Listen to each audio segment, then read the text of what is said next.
Yang pertama adalah ragam bahasa. Pengertian ragam bahasa berdasarkan penuturan dari Bahman tahun 1990. Ragam bahasa adalah variasi bahasa menurut pemakaian yang berbeda-beda, menurut topik yang dibicarakan, menurut hubungan pembicaraan, kawan bicara, orang yang dibicarakan, serta menurut medium pembicara. Slide 2. Ragam bahasa berdasarkan media pengantarnya. Yang pertama, ragam lisan.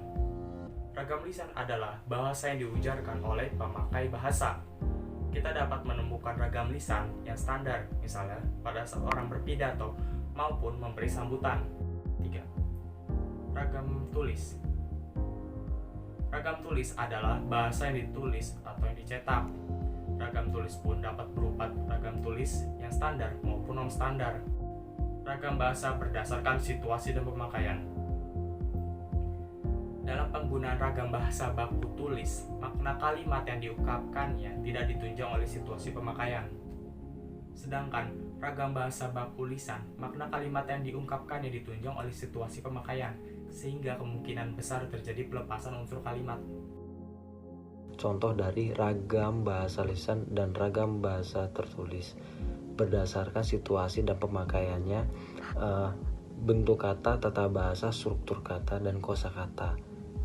Contoh dari ragam bahasa lisan tersebut yaitu Ari mau menulis surat, terus diubah di ragam bahasa ditulis menjadi Ari mau menulis surat. Terus contoh yang kedua dari ragam bahasa lisan itu, tapi kau tidak boleh menolak lamaran itu. Terus berubah di ragam bahasa tertulis menjadi, namun engkau tidak boleh menolak lamaran itu. Contoh selanjutnya dari ragam bahasa lisan dan ragam bahasa tertulis berdasarkan kosakatanya, itu contohnya dari ragam bahasa lisan ya. Yang pertama, Aryani bilang kalau kita harus belajar, dan diubah ke ragam bahasa tertulis menjadi Aryani mengatakan bahwa kita harus belajar.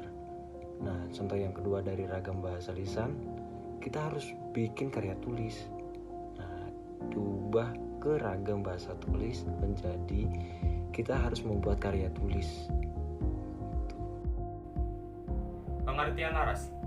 Laras bahasa adalah kesesuaian antara bahasa dan pemakaiannya. Dalam hal ini kita mengenal iklan, laras ilmiah populer, laras feature, laras komik, laras sastra, dan itu tuh masih bisa dibagi atas laras cerpen, laras puisi, laras novel, dan sebagainya. Contoh penerapan laras, di sini kita ada tabel yang di sebelah sisi kiri ada laras bidang, di sebelah kanan itu ada sifat yang terbagi dari sifat ilmiah dan non ilmiah. Untuk laras bidang hukum, sifat ilmiahnya adalah dia dihukum karena melakukan tindak pidana, sedangkan non ilmiahnya dia dihukum karena melakukan penipuan dan penggelapan. Untuk laras bidang bisnis, sifat ilmiahnya setiap agen akan mendapatkan rabat khusus. Sifat non ilmiah, setiap agen akan mendapatkan potongan khusus. Laras bidang sastra, sifat ilmiahnya alur cerita sinetron itu sangat membosankan. Untuk sifat non ilmiahnya, jalan cerita sinetron itu sangat membosankan. Untuk laras bidang kedokteran, sifatnya ilmiah, epilepsi bukan penyakit menular. Non ilmiahnya, ayan bukan penyakit menular. Pengertian variasi bahasa. Sebagai sebuah language, sebuah bahasa mempunyai sistem dan subsistem yang dipahami sama oleh semua penutur bahasa itu. Namun karena penutur bahasa tersebut, meski berada dalam masyarakat tutur, tidak merupakan kumpulan masyarakat yang homogen, maka wujud bahasa yang konkret yang disebut parole menjadi tidak seragam. Bahasa itu menjadi beragam dan bervariasi.